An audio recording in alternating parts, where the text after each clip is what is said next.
Bonjour tout le monde. Aujourd'hui, on va regarder l'assurance salaire ou l'assurance invalidité de longue durée. On va regarder ça tout de suite après cette pause.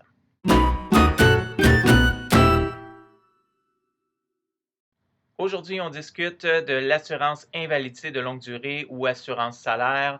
Alors, où on peut trouver cette information-là dans votre livret et le contrat cadre. Euh, L'information, vous allez plus la trouver dans votre livret. Vous allez avoir tous les détails concernant cette garantie-là dans votre livret d'assurance. Et c'est quoi cette garantie-là? Bien, contrairement à l'assurance vie ou l'assurance vie des personnes à charge, où on a des prestations de décès, donc il faut que quelqu'un décède pour qu'il y ait une prestation. L'assurance invalidité, c'est une prestation qu'on vous donne de votre vivant pour pallier justement à une invalidité qui pourrait survenir, qui ferait en sorte que vous n'êtes plus capable de travailler. Et qu'est-ce que ça veut dire dans les faits? Pourquoi est-ce qu'on dit longue durée? C'est parce que l'assurance emploi va vous protéger pour un certain nombre de semaines. Le délai de carence de l'assurance emploi est d'une semaine.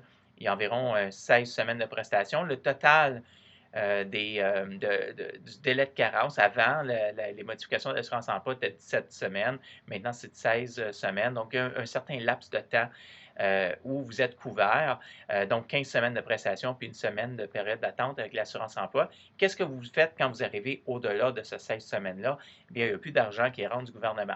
Présentement, il y a des projets, le gouvernement entend élargir en cas d'accident maladie les prestations de l'assurance emploi, les amener jusqu'à 26 semaines. Certains partis dans l'opposition ont également déposé une motion demandant qu'on rallonge les prestations de courte durée, donc les prestations de l'assurance emploi de 50 semaines. Ceci n'est pas encore fait, mais tout ça pour dire que aujourd'hui, on va parler de l'invalidité de longue durée. Donc, qu'est-ce qui arrive si vous tombez invalide pendant un très long laps de temps qui pourrait aller jusqu'à l'âge de 65 ans, par exemple.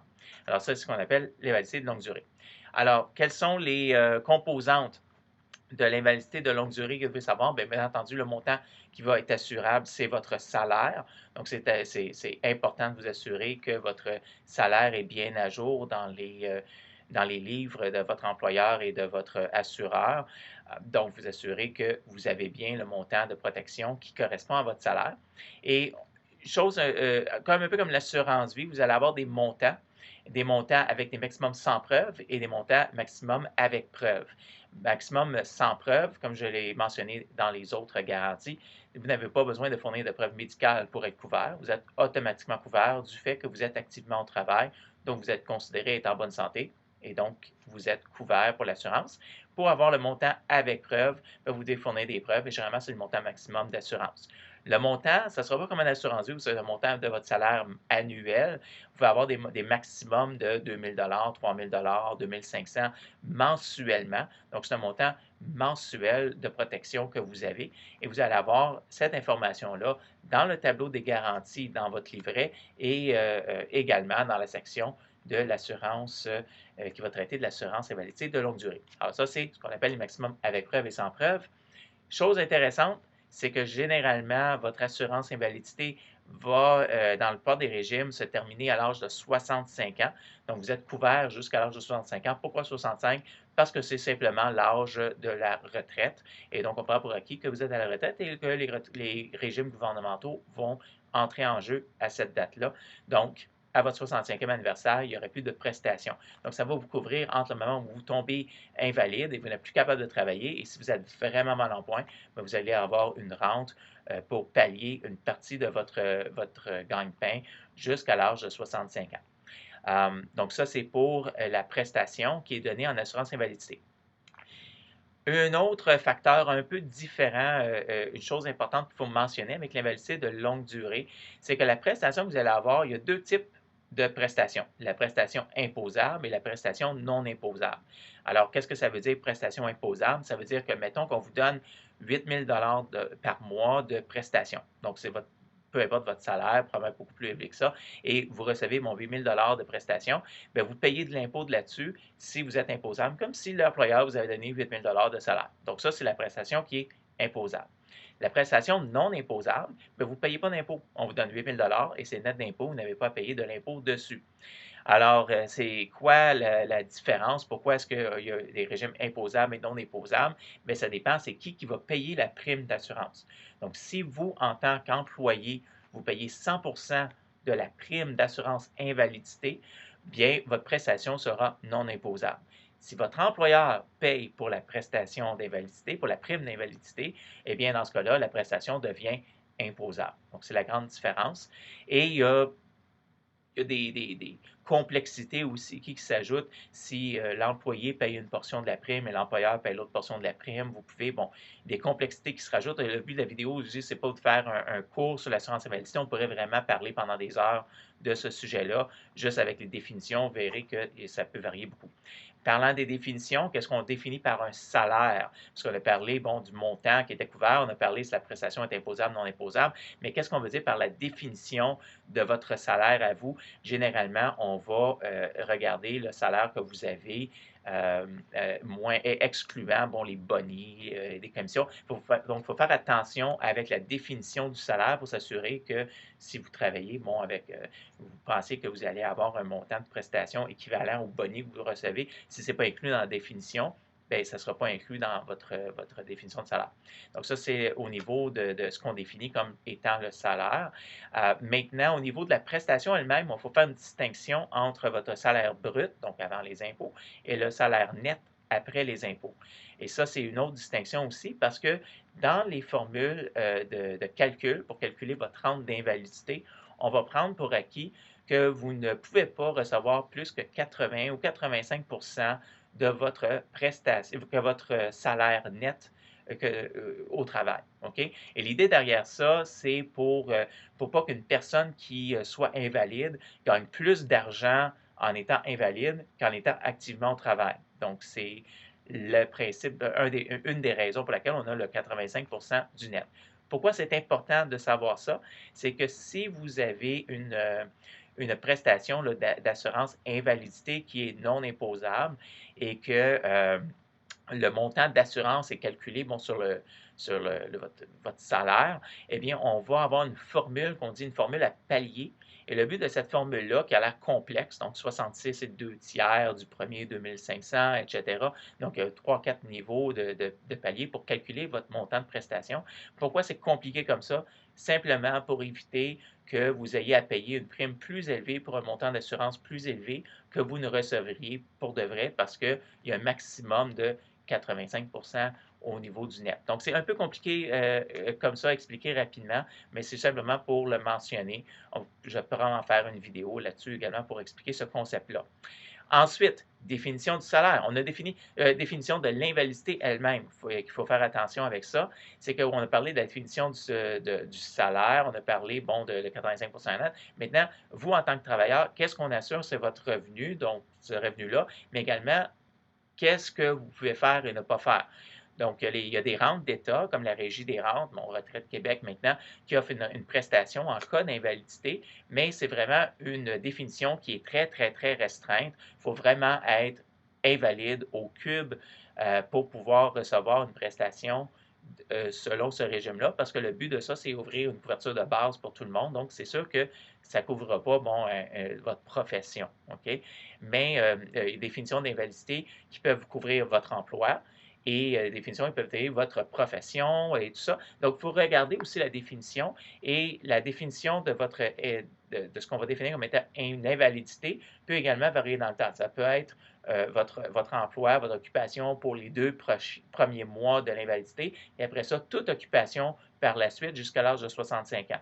Donc, ça peut avoir un impact aussi sur jusqu'à quand vous allez recevoir des prestations. Exemple, si pendant les 2 premières années, vous qualifié comme étant invalide selon les termes du contrat, mais qu'après ça, vous pourriez occuper un autre emploi et que la définition dit que vous n'êtes plus éligible à la prestation d'invalidité parce que vous pourriez occuper un autre emploi ailleurs, eh bien là, bien, vous perdriez cette prestation-là. Donc, c'est important de vraiment regarder les termes du contrat. Sinon, qu'est-ce qu'on pourrait dire d'autre sur l'assurance invalidité de longue durée? Lorsque vous tombez invalide, ce n'est pas simplement une question de recevoir un chèque de l'assureur. Il va y avoir des coordonnateurs qui vont peuvent vous aider aussi à naviguer aussi le système de santé pour vous permettre de retrouver le plus rapidement au travail. Certains assureurs qui ont mis en place des projets pilotes, surtout dans les cas de burn-out et de problèmes de santé mentale, pour donner un meilleur accès à des spécialistes, comme par exemple un psychiatre, parce qu'ils ont vu qu'un accès rapide aux bons professionnels dans les débuts d'une invalidité pouvait réduire le temps que la personne était en invalidité, et donc la personne pouvait retourner au travail plus rapidement, et que le problème qu'ils avaient dans ces cas-là, c'est que la personne empirait, puis là, à un moment donné, on arrive à un point de non-retour, puis vous auriez pu retrouver la santé rapidement, mais là, maintenant, malheureusement, les dommages se sont accumulés, puis il est trop tard. Donc, il y a certains programmes comme ça pour vous aider, pas nécessairement pour essayer de ne pas vous payer votre prestation d'invalidité, c'est de vous ramener le plus rapidement à la santé pour vous ramener au travail. Et la plupart des employés, de personnes qui veulent rester à la maison, ne rien faire, et c'est un impact assez majeur aussi sur le psychologique des employés. Donc, c'est important de savoir que ces soutiens-là existent. Euh, Sinon, quoi d'autre qu'on pourrait dire sur l'assurance invalidité de longue durée? C'est une garantie qui est hyper importante. Souvent, les gens disent: «Ah, j'aimerais ça avoir le dentaire, puis ben, laisse donc faire les validités, ça ne me tente pas.» Puis l'argument ben, principal numéro un, c'est que si vous n'êtes pas en mesure de travailler, vous ne recevrez pas d'argent et donc vous n'aurez pas l'argent pour vous payer les soins dentaires. Donc, ça vous prend un couvre-revenu. Et en termes de hiérarchie, finalement, des besoins financiers, l'assurance invalidité, même les gens qui n'aiment pas l'assurance reconnaissent que l'assurance invalidité est peut-être la plus importante des garanties que vous pouvez avoir sur votre contrat. Ce n'est pas nécessairement quelque chose à laquelle on pense le plus souvent quand on regarde un contrat d'assurance chez notre employeur.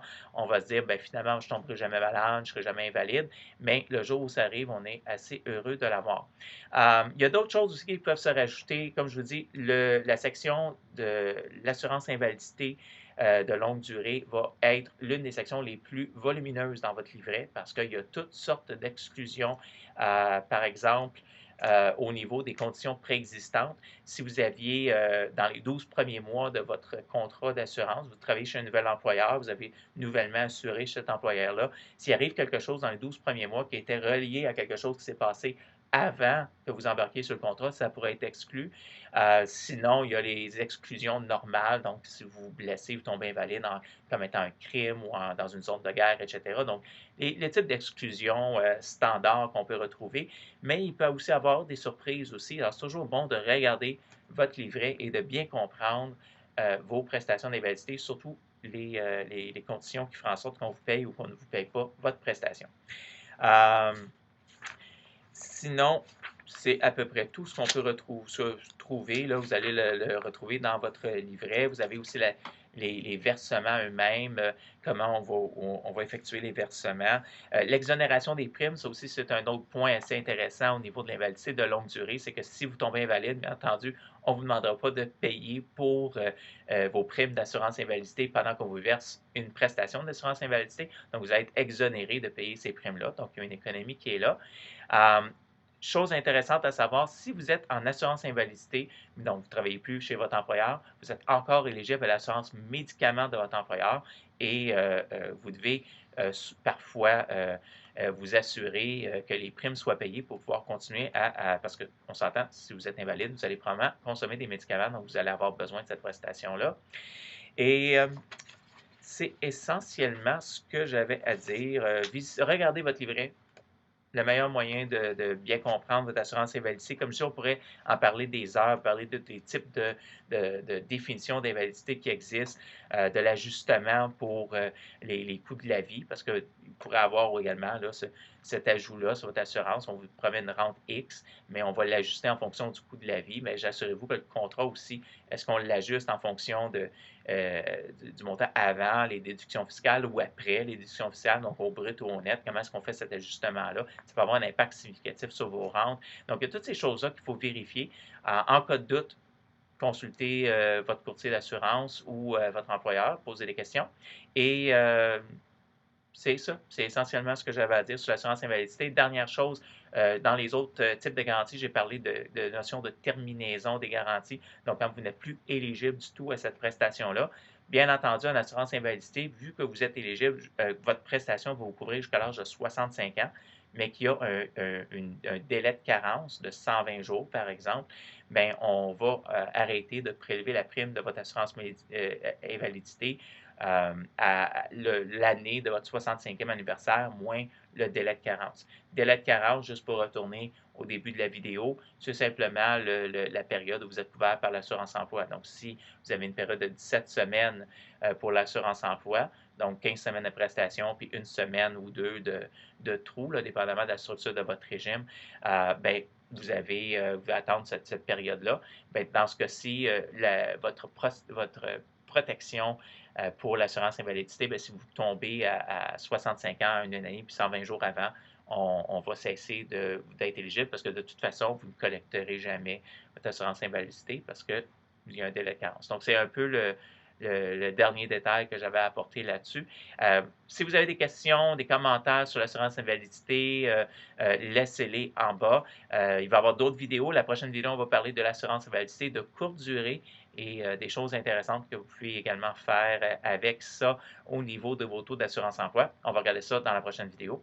Puis, entre-temps, je vous souhaite une excellente fin de journée et à la prochaine.